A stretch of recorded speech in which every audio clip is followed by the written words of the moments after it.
All right, class.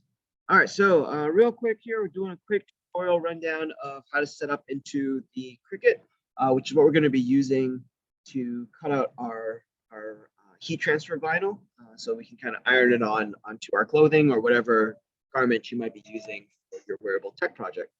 So we last left off in Inkscape. We created our vector file. This is going to be kind of the profile that we'd be cutting out with our heat transfer vinyl. All right, so after you have that saved up, we have the SVG, again, standard vector graphic. And after you have it saved, we're going to open up the Cricut Design Space, right? So on your computers, it should be able to find an icon like this if you're on a school computer. Again, this is one of those free apps that you can download and install. Also, if you're on a school computer, if you doesn't show up, go ahead and go to the Software Center.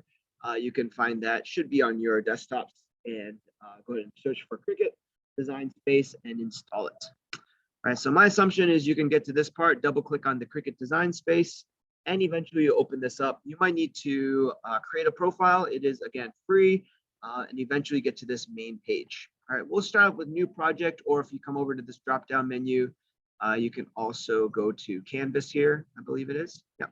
So the Canvas will open up this grid, and the way I like to do this is start off with templates.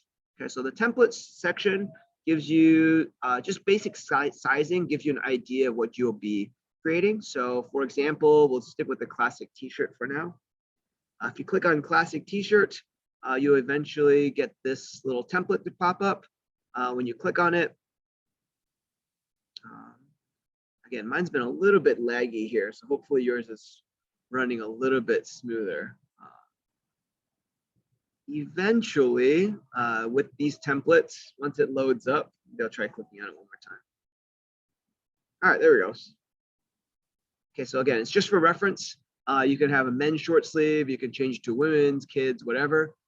You can change the size here, and this gives you the overall kind of how big your project is going to be, how it's going to show up when you put your heat transfer vinyl on there. Okay, so next up, I'm going to come over here to upload. And this is where I'm going to upload my SVG file. So go ahead and browse. Hopefully you remember where you saved it.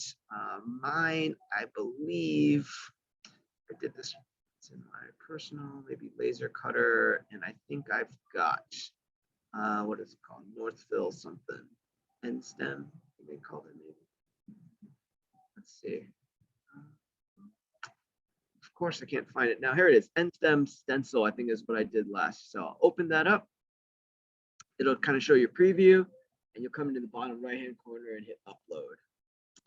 All right, and it's still not quite in your project. Click on it one more time and say add canvas. All right, now that it is here, if I zoom, let me zoom out a little bit, see if I can find it. And what I'm doing to zoom out is holding down Control and then putting down the scroll wheel. So now I've kind of got my design space set up, and I can click on this stencil. And it looks like it has made it massive. Let me see what's going on here.